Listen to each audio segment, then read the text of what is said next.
مسلم کی حدیث میں ہے کہ عقبہ والوں میں سے ایک شخص حضرت حذیفہ سے جھگڑ رہا تھا اور حضرت حذیفہ نے اس شخص کو منافقین میں شمار کیا، تو کیا کسی کتاب حدیث میں اس شخص کا نام آیا؟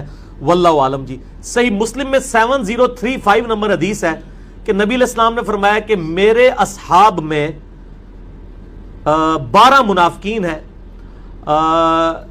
وہ اس وقت تک جنت میں داخل نہیں ہوں گے جب تک کہ اونٹ سوئی کے ناکے سے گزر نہ جائے، جیسے امپاسبل ہے، جیسے قرآن میں بھی ہے سورۃ الاعراف میں کہ کافر جنت میں داخل نہیں ہوں گے یہاں تک کہ سوئی کے ناکے میں سے اونٹ نہ گزرے، یہ عرب کا محاورہ تھا۔ تو وہ منافقین کے نام حذیفہ ابن یمان کو نبی علیہ السلام نے بتایا۔ مسئلہ 96 ہے میرا، عظمت صحابہ، رد المنافقین اور سنی شیعہ کے اختلاف کا تحقیقی جائزہ۔ حذیفہ ابن یمان نے امت تک وہ نام نہیں پہنچائے، اس لیے کہ نبی علیہ السلام نے منع فرمایا تھا، اور ظاہر ہے اس سے پھر ایک بڑا مسئلہ بھی کھڑا ہو سکتا تھا۔ بہرحال ایک اشارہ انہوں نے دے دیا تھا۔ حضرت علی کی خلافت اسٹیبلش ہونے سے 40 دن پہلے وہ فوت ہوئے، انہوں نے مرتے وقت اپنے بیٹے کو نصیحت کی تھی کہ میرے بعد جب تم اختلاف دیکھو، ان کے بیٹے کا نام تھا محمد بن حذیفہ، تو تم نے ہر مسئلے میں حضرت علی کے ساتھ رہنا ہے۔ تو اگلی گل تسی آپ سمجھ جاؤ، ٹھیک ہے جی۔ باقی میرا واقعہ کربلا والا پڑھنا۔ عمار بن یاسر نے جن 12 منافقین کا ذکر کیا ان کے بارے میں فرمایا کہ ان کی موت ایک پھوڑے کی وجہ سے ہوگی۔ کیا تاریخ اسلام میں ان اشخاص کا ذکر ملتا ہے جو اس بیماری او توڑا پلا ہو جائے؟ ایک کیڑا ڈاڈا بندہ ہو جنہیں سوال لکھا ہے، ٹھیک ہے جی۔ ہاں جی، اس میں کئی ایسے ہیں جو اسی پھوڑے سے مرے ہوئے ہیں۔ پھوڑے والا جو ہے یہ بیماری ظاہر ہے کہ یہ کینسر نما ایک دوبیلا پھوڑا ہوتا تھا۔ اب وہ ظاہر ہے کہ آپ یہ تو علماء سے پوچھ کے چلیں، ان علماء سے ہی آپ جا کے پوچھیں کہ نبی علیہ السلام کے ساتھیوں میں سے کون سے لوگ ہیں جو دوبیلا پھوڑے کی وجہ سے دنیا سے گئے ہیں۔ تو اگر ان کی منہ سے جھاگ نکلنا شروع ہو جائے، کانوں سے دھواں نکلنا شروع ہو جائے، تو آپ سمجھ لیں کہ وہ آپ کو نام نہیں بتائیں گے۔ تو میں نے تو ویسے ہی نہیں بتانا آپ کو، یہ اپنے علماء سے پوچھ کے چلیں۔ یہ کہتے ہیں نا علماء سے پوچھ کے چلیں، تو آپ علماء سے پوچھتے ہیں۔ اچھا ایک طرف یہ آپ کو کہتے ہیں ہم سے پوچھیں، جب پوچھنے جاتے ہیں تو اینڈ پہ جاندے نے اگوں اللہ دے بندے ہو کہ وہ جس طرح سورۃ الاعراف ہی چاہیا ہے کہ اللہ نے علماء سو کی مثال دی ہے کتے کی سی کہ وہ زبان آمتا رہتا ہے، اور واقعی آج بھی اسی طرح ہی ہوتا ہے کہ وہ بنی اسرائیل کے تو علماء صرف زبان آمتے تھے، تو مطلب آگے پتہ نہیں کہاں تک اتر آتے ہیں۔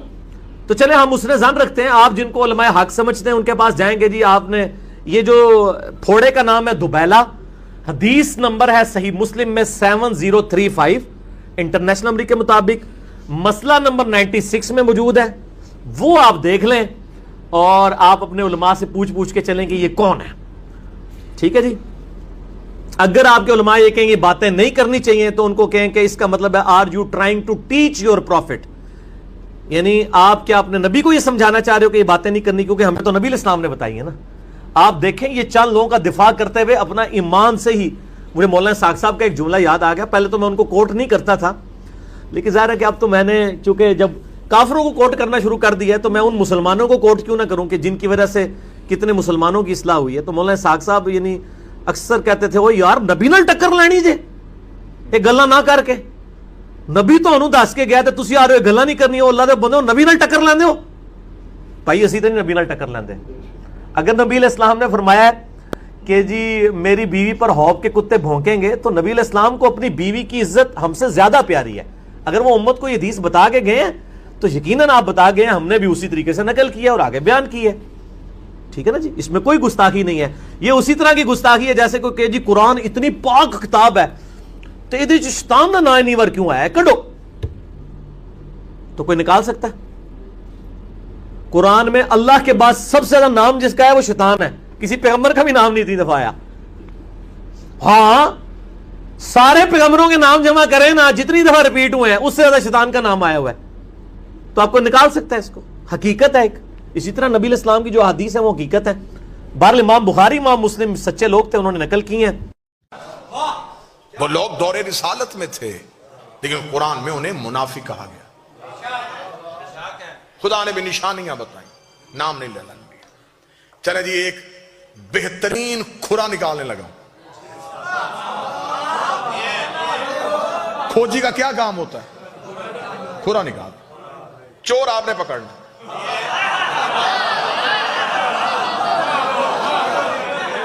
کھرا نکالوں جی، لے جی میں یوں ایک ہاتھ میں میرے قرآن کا ٹارچ ہے، ایک ہاتھ میں تاریخ کا ٹارچ ہے، میں ان دونوں کی روشنی میں کھرا دینے لگا ہوں۔ چور کے گھر پہنچنا آپ کی ذمہ داری۔ منافق ظاہر نہیں ہو رہے تھے، منافق خدا نشانیاں بتا رہا تھا اور بندے ایک دوسرے سے کہتے ہمارا نام تو نہیں ہے۔ کوئی بھی مان ہی نہیں رہا تھا کہ میں منافق ہوں، کوئی بھی نہیں مان رہا تھا۔ نبی زبان سے کہہ نہیں رہے تھے کیونکہ اللہ کہلوانا نہیں چاہتا تھا۔ اب خدا نے کہا کہ تھوڑا سا نا ظاہر کرو یہ کون ہے۔ ایک غزوہ ہے جسے کہتے ہیں غزوہ تبوک، بچے بیٹھے ہوئے ہیں ان کو سمجھانے کے لیے، جس جنگ میں نبی جاتے ہوں انہیں غزوہ کہتے ہیں۔ یہ واحد جنگ ہے اسلام کی جس میں سارے گئے ہیں اور رسول علی کو نہیں لے کے گئے۔ جب رسالت مآب نے کہا جنگ کے لیے جانا ہے، سب گئے، سب نے تلواریں اٹھائیں، جنگ کا سامان اٹھایا، فوراً گھوڑے چھوڑے نکالے، تیار ہو گئے۔ جب تیار ہو کے قافلہ جانے لگا، رسول نے کہا یا علی آپ نے نہیں جانا۔ بندوں نے کہا یا رسول اللہ جانا جنگ پہ ہی ہے۔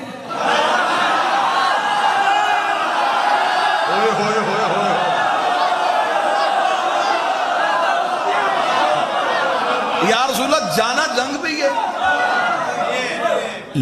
لڑنا ہی نا؟ رسول نے کہا ہاں لڑنا ہے۔ تو علی، رسول کہا نہیں علی نے نہیں جانا۔ لڑائی علی کے بغیر، جنگ بغیر علی کے۔ سنی کتاب کا جملہ ہے، اتنا خوبصورت یہ جملہ ہے نا کہ یہ جملہ بتا رہا ہے کہ یہ جملہ شیعہ ہے۔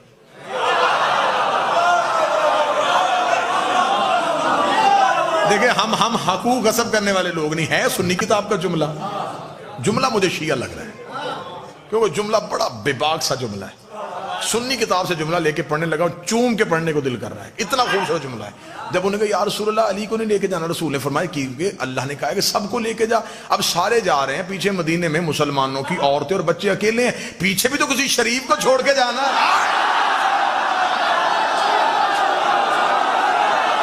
ہائے ہائے ہائے، بتاؤ جملہ شیعہ ہے کہ نہیں ہے؟ بسم اللہ۔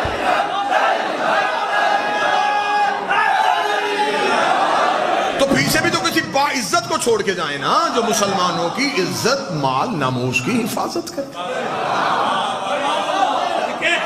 یا علی آپ رکیے، چلو بھائی۔ اب وہ سفر کتنا مشکل تھا میں لفظوں میں نہیں بتا سکتا۔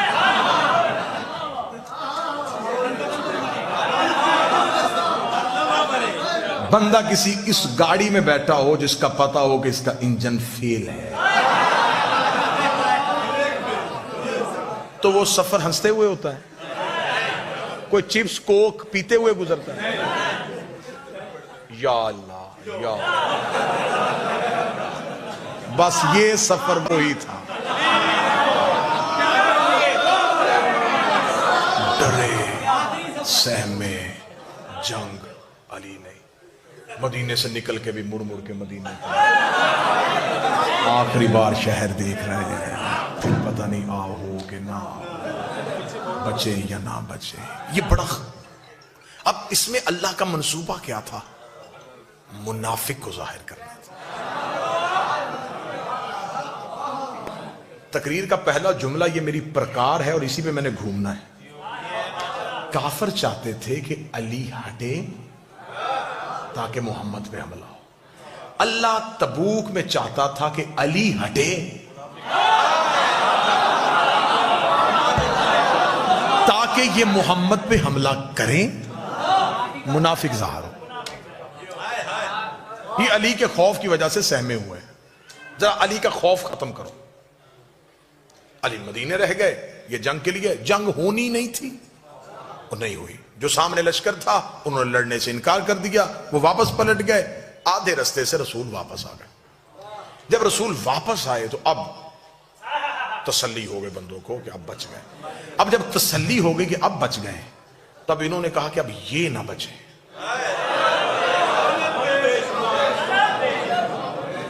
یار آپ سن کیا رہے ہیں؟ میں